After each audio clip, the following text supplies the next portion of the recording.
Un saludo muy especial a las personas que se vinculan en este momento a nuestra transmisión.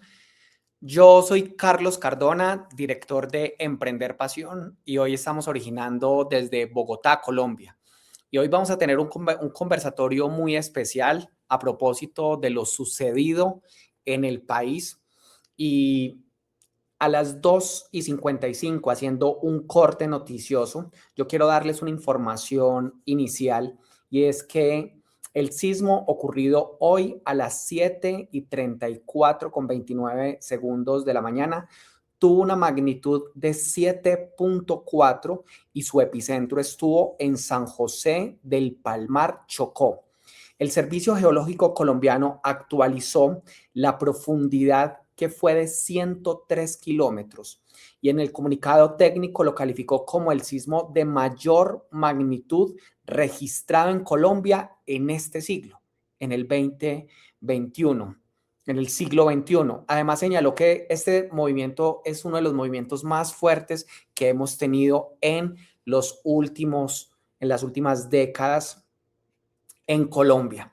Y bueno, hoy más que hablar de sismos, hoy nos queremos solidarizar desde Emprender Pasión con las personas que han sufrido de una u otra forma daños materiales, pero también nos informan que se han tenido más de 100 pérdidas de vidas humanas.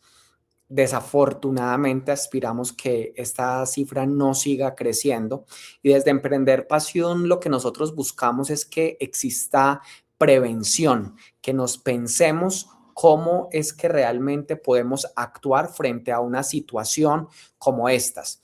Y hoy hemos realizado la invitación a una persona que es experta en el tema de la prevención, y para ello yo quiero decirles a ustedes que este ejercicio de traer expertos lo hemos venido desarrollando a través de diferentes plataformas, pero ya acá directamente en Emprender Pasión, en esta primera transmisión que hacemos a través de múltiples plataformas.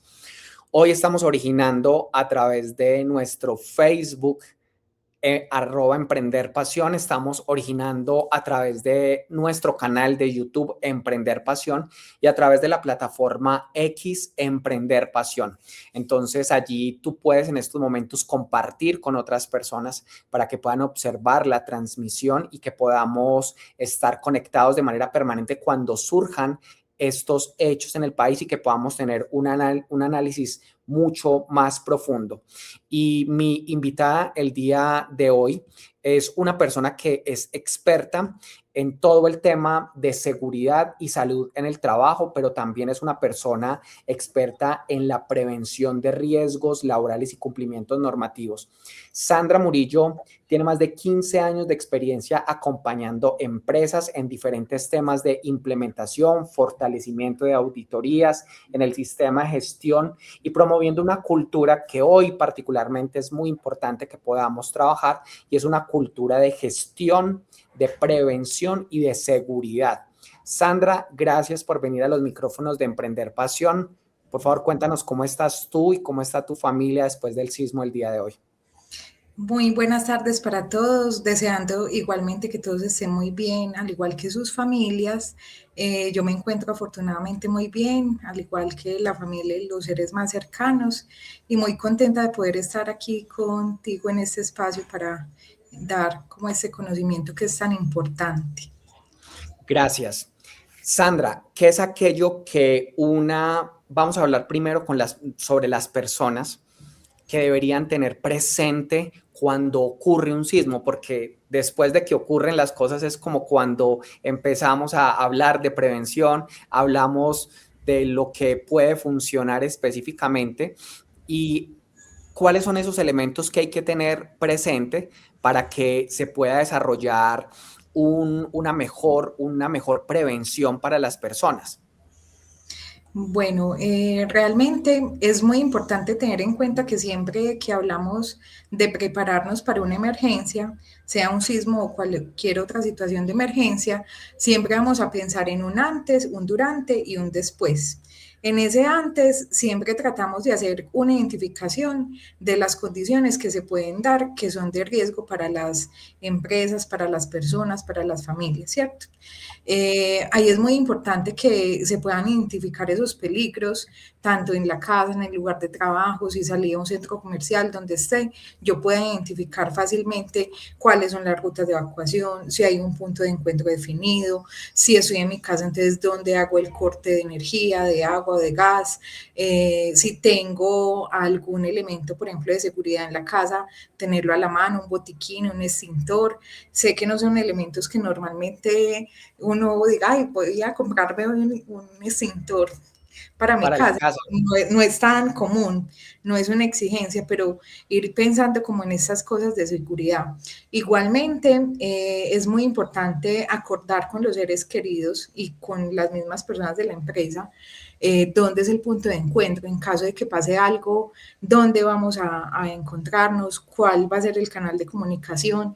Hoy en la mañana pasó algo y es que los canales de comunicación empiezan a colapsar porque todo el mundo quiere llamar y a veces con solamente mandar un mensaje, estoy bien, no se preocupen, todo tranquilo, eso ayuda a que el canal de comunicación y a que las líneas no se congestionen y que realmente se pueda prestar un servicio más a la comunidad y a lugares donde realmente requieren poderse comunicar más efectivamente.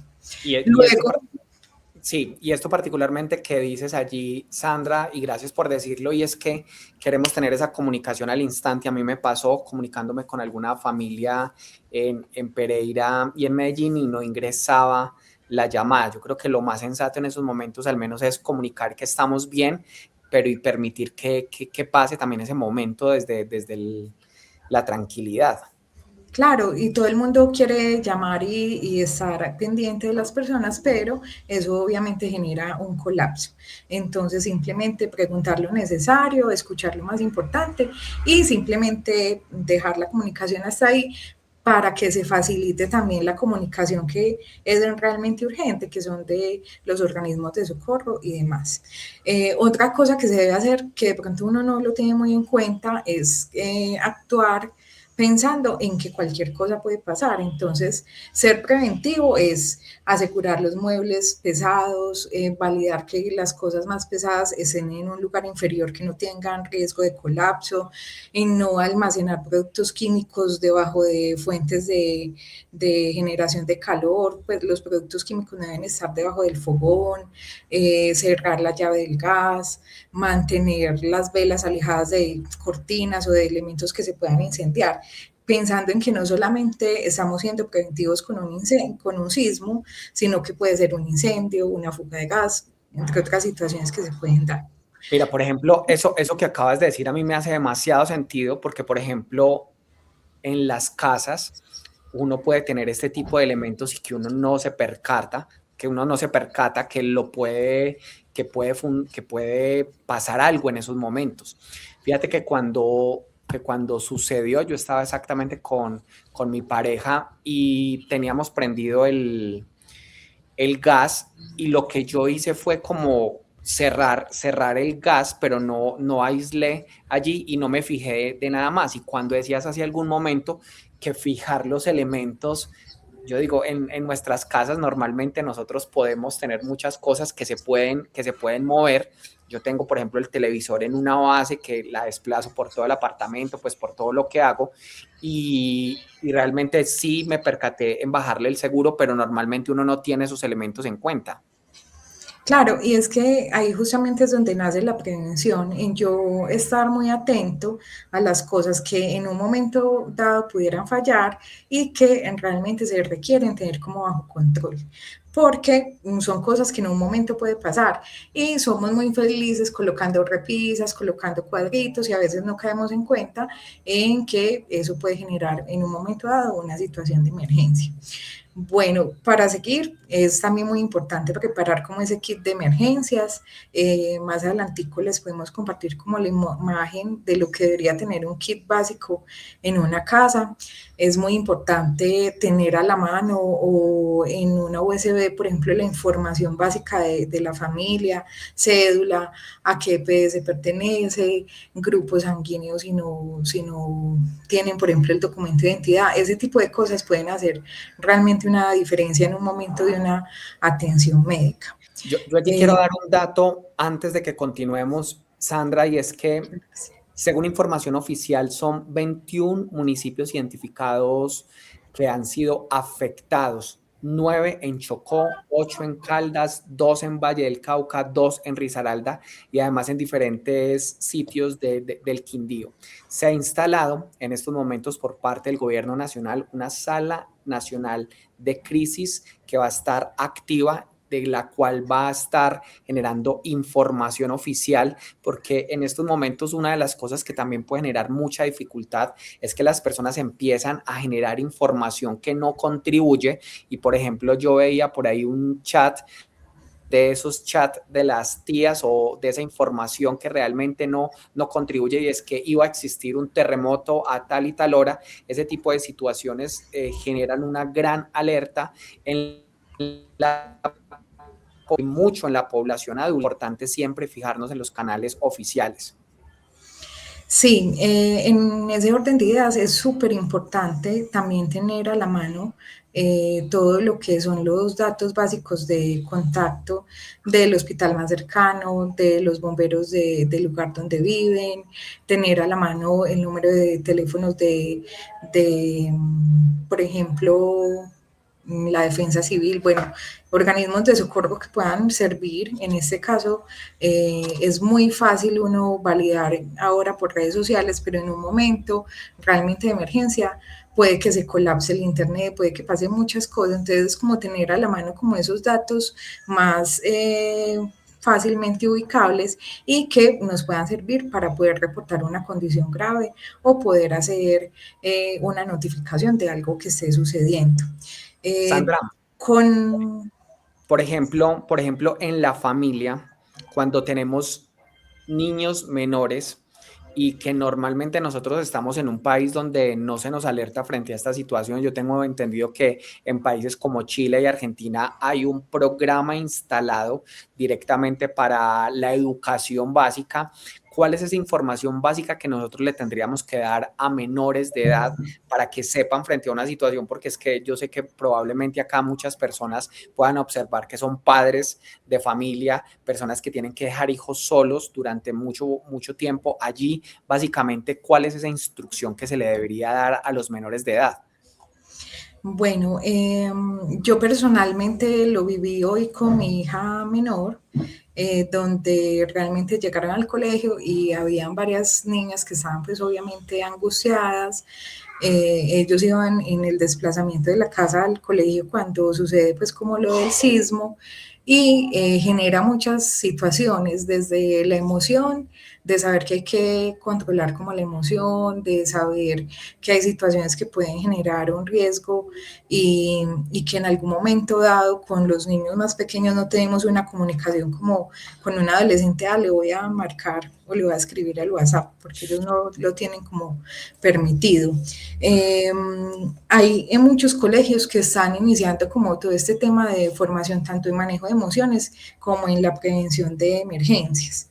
En el colegio particularmente de mi hija, allá lo que hicieron fue que estuvieron un momento, les explicaron qué se debía hacer en caso de que hubiera una réplica, pero también hicieron como unas actividades para que ellas se relajaran, se dispersaran y estuvieran un poco más tranquilas.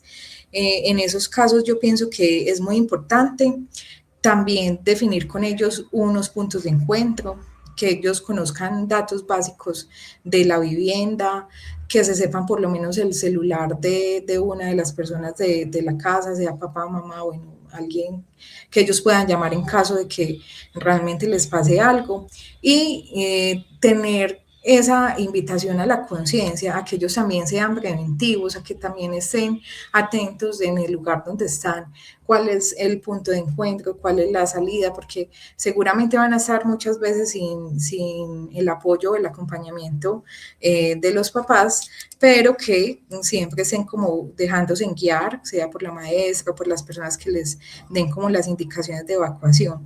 Y ahí entonces vamos a un tema muy importante que es el qué hacer en el durante, ¿cierto? Durante un sismo, uno lo primero que hace es validar o tener presente cómo está la condición del lugar donde me encuentro. Si yo veo que no hay desprendimientos de ningún elemento, si no veo que hay grietas, puede que el sismo sea muy fuerte, pero la recomendación es quedarse quieto, no empezar a correr y mantener la calma. Suena más fácil decirlo que en algunas veces hacerlo, pero cuando usted entra en un estado de alerta y está intranquilo, desesperado, corriendo, el cerebro deja de procesar como algunas indicaciones más importantes y es muy importante conservar esa calma para poder también pensar racionalmente. Si yo estoy corriendo por todo lado, no me voy a acordar de que tengo que apagar el gas, van a suceder muchas cosas y no voy a estar como en ese estado de poder reaccionar frente a la situación que está pasando. Entonces, 2, 3 segundos, respiro, miro qué está pasando y ya tomo una decisión. ¿Qué se indica normalmente? Siéntese, agáchese, acuéstese de medio lado, busque un lugar estable debajo de una mesa, un escritorio, al lado de una pared que usted sepa que tiene columna o refuerzo, al lado de un mueble, porque esas son estructuras que normalmente resisten y hacen algo que se llama el triángulo de la vida. Yo debo salir corriendo, ahí mismo empieza el sismo. Si usted ve que la edificación donde está es sismo resistente y no es necesario, quédese donde está. A veces Ok. es más peligroso salir porque en el momento donde hay movimiento hay mayor riesgo de caída, se debe evitar colocarse debajo de marcos de las puertas. Normalmente esas son estructuras que no tienen una columna ni una base tan fuerte. Si está en un sitio abierto, siéntese. No es necesario que corra, no es necesario que se pare a ver si el movimiento lo mueve, no. Hay una pregunta muy básica que siempre hacen las personas y es, ¿yo cómo sé que mi casa es sismo resistente? En Colombia, muchas de las edificaciones no se hicieron contemplando como la norma de sismo resistencia, pero si fue construida más o menos después de 1998, es muy posible y seguramente fue construida con esas normas. Ahora, ¿cómo saberlo si la edificación está mucho más antigua que eso? Es posible que ustedes después del sismo hayan ido a mirar si no tiene grietas, a pesar de que sea una edificación más antigua, es posible que cumpla con esos parámetros básicos. También es muy importante Eso. en ese durante eh, evitar como generar más acciones de pánico. Yo Uy, veía sí, personas corriendo, gritando, venga, si no te está pasando nada, no tienes por qué gritar. claro. Sí, Sino puedes que tratar. hay el tema del manejo emocional tiene definitivamente o la gestión emocional tiene una gran jugada que hacer en esos momentos.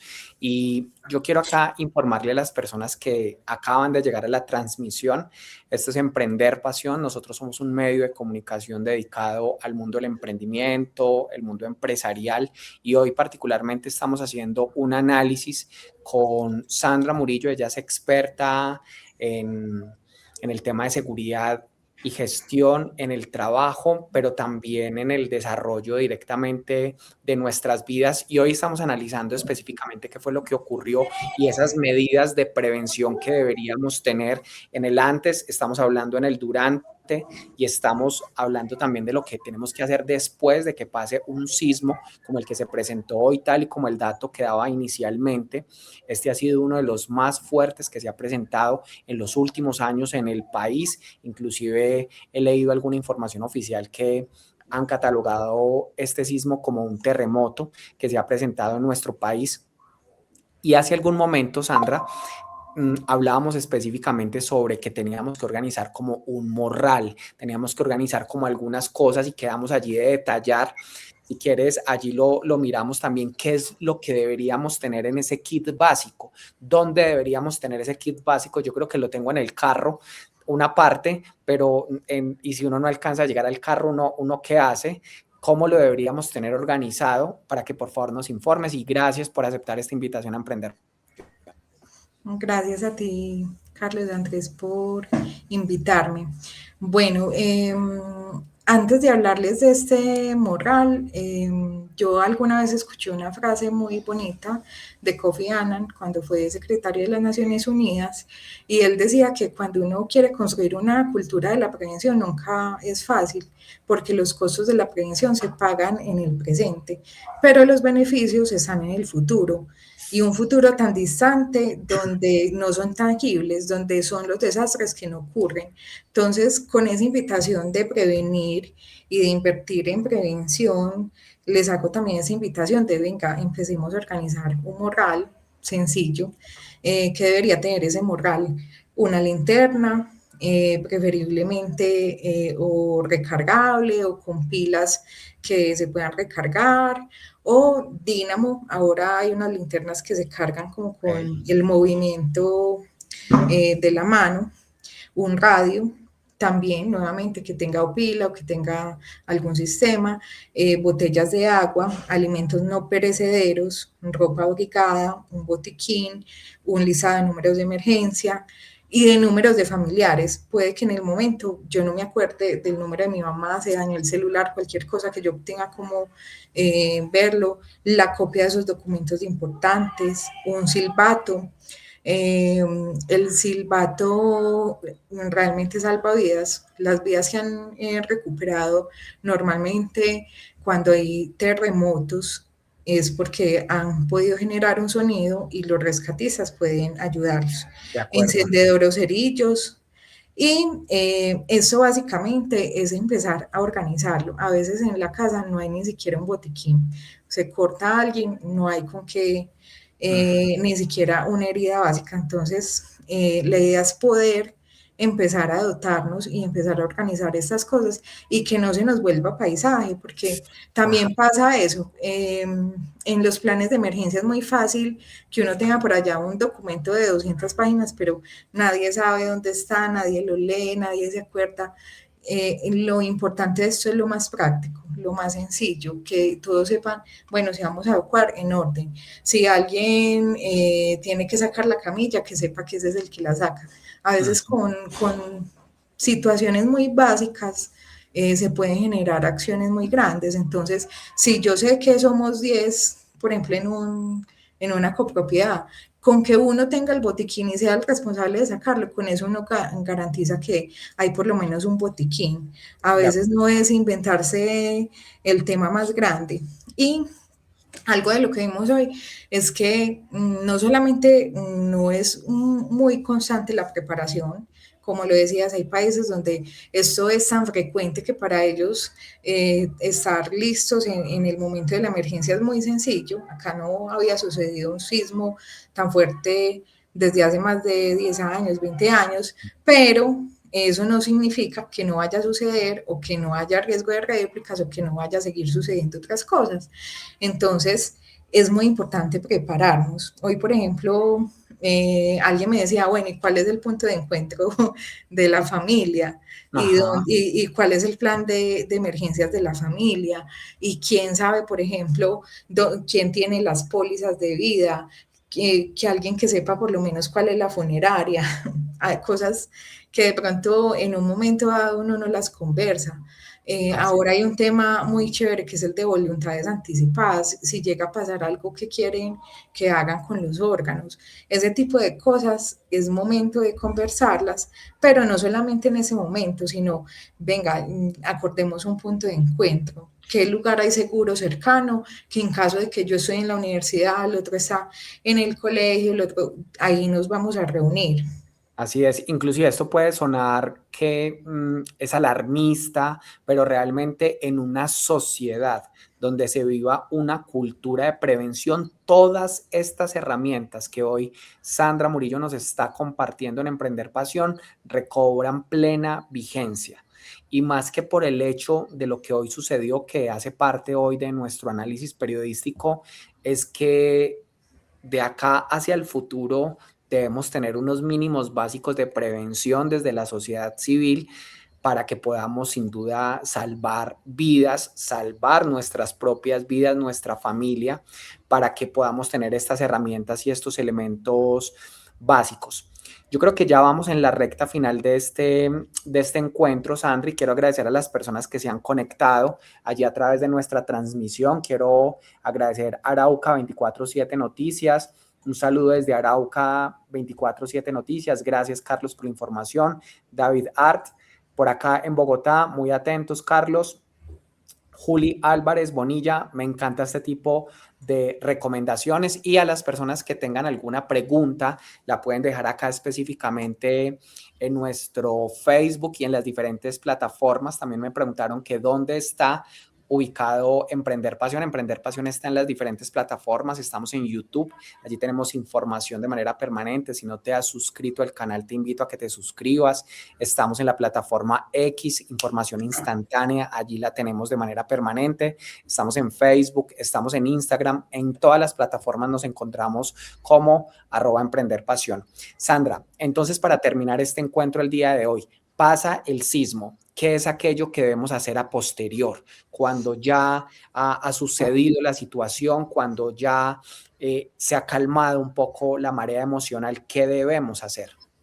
Bueno, ahí es un momento muy importante, primero para verificar en qué condiciones están esos lugares que habitamos, validar que no haya habido grietas, fisuras, bueno, como esas cosas básicas, ajustar justamente esos planes de emergencia, mirar qué falló, qué pudimos hacer mejor, si hubo algún gasto de suministros o algún elemento que haya usado, reponerlo oportunamente y tener como la conciencia. A veces en temas empresariales es muy difícil conformar brigadas, que haya participación en los simulacros, como tomarnos un poquito más en serio ese cuento, que no sea solamente como un tema, cada año hacemos un simulacro y salimos, nos reímos, es la pausa activa, nos tomamos un tinto y no pasó nada. No, realmente, por ejemplo, el tema de los simulacros es un tema súper importante porque nos ayuda como a generar esa automatización de la condición que debo tener en una situación de emergencia. Entonces es como si fuera un entrenamiento de esa memoria, tanto muscular como emocional, para en un momento de una emergencia reducir la ansiedad que produce la emergencia. Cuando yo tengo esas simulaciones frecuentemente, tengo una mejor reacción también a la condición que sucede. Entonces, participar de los simulacros, si vivo en una unidad, preguntar, venga, administración, ¿cuál es nuestro plan de emergencia? Venga, ¿dónde están los extintores? Venga, ¿qué pasa si algo sucede? Porque son cosas que a veces descuidamos y de pronto eso no es como el tema principal.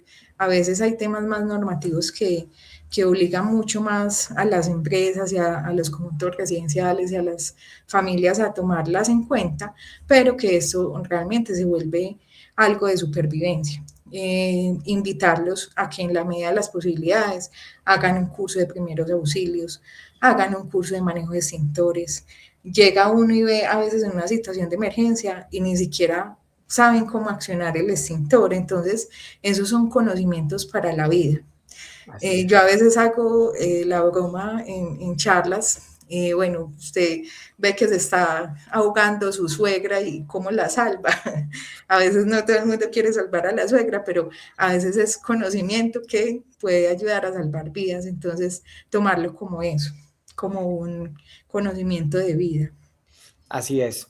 Así es, y siento que este tipo de espacios lo tenemos que hacer más. Agradecemos a las personas que han compartido esta transmisión el día de hoy, que consideran que este tipo de espacios ayuda sin duda a contribuir en la prevención de emergencias, de desastres. Tal vez tendremos otro espacio para que hablemos ya qué se hace en el mundo empresarial cuando hay sismos, qué se hace en unidades residenciales, pero por ahora lo claro es que debemos todos comprometernos con la seguridad colectiva y qué rico que desde Emprender Pasión generemos este tipo de espacios. Sandra, ¿dónde te pueden encontrar las personas? Porque sé que a través de tus plataformas empiezas a compartir información, estás allí generando tips de prevención. ¿Cómo te pueden encontrar en las diferentes plataformas? Claro que sí, me pueden encontrar como soy Sandra Murillo en Instagram y me pueden también ubicar a través de mi número de WhatsApp 300-357-7007. Si requieren asesoría o algún tipo de consulta en este tema, con todo el gusto estaré disponible. Repitámoslo por favor, Instagram y WhatsApp.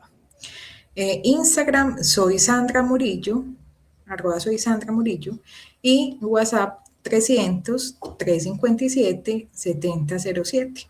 En Colombia, por si de pronto alguna Colombia. persona nos ve en otras partes del continente, como es nuestra audiencia en diferentes partes de América Latina. Bueno, para mí realmente es un ejercicio de responsabilidad ciudadana, periodística, poder compartir este espacio el día de hoy. Sandra, gracias a tu disposición, porque desde el primer momento que te propusimos este ejercicio periodístico, estuviste allí súper dispuesta para que podamos hablar, conversar, conocer de tu experiencia y además a todas las personas seguimos conectados acá a través de @emprenderpasión. Yo soy Carlos Cardona, hoy estoy originando desde la ciudad de Bogotá. Les envío un abrazo muy fuerte y gracias a todos.